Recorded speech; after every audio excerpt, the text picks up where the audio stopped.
We have some breaking news in the trial of the man accused of murdering 4 students in Idaho. The judge in the case says he will allow one of the survivors to testify, rejecting the defense's claims that the roommate's testimony would be unfair to the defendant, Brian Kohberger.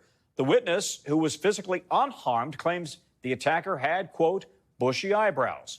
Now, you'll recall back in 2022, the brutal stabbings of 4 University of Idaho students. And there they are there, setting off a nationwide manhunt that eventually caught up with Kohberger, then a grad student studying criminal justice. A judge entered a not guilty plea on his behalf when he remained silent during his arraignment. Let's bring in NBC's Stephanie Gosk, who's been following this for us. So, Stephanie, talk to us about this bushy eyebrows concern that will now be allowed. And is this as close as prosecutors are going to get to having any sort of a star witness?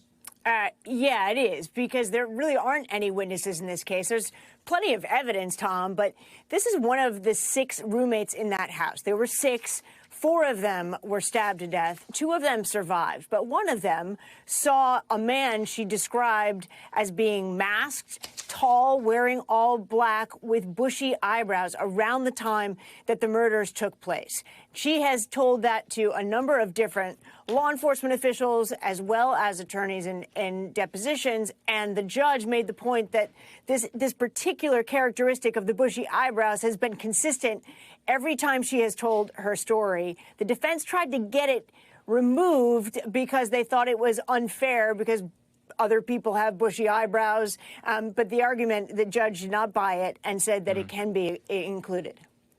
That's not the only major decision, though, that the judge made today, right? Tell us what else is happening.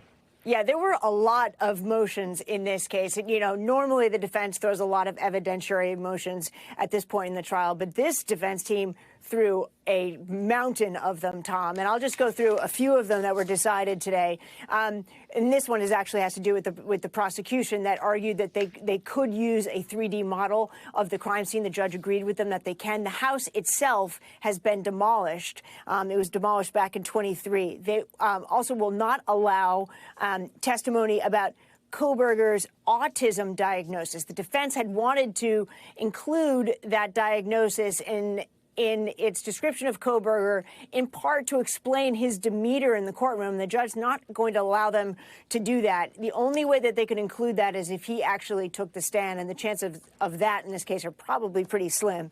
The final one that I'll mention, too, is about his alleged Amazon activity and purchases that he made, including a balaclava and a knife and sheath, very much like the sheath that was found at the crime scene. The judge determining that that is actually important evidence and things that a jury should definitely hear, Tom.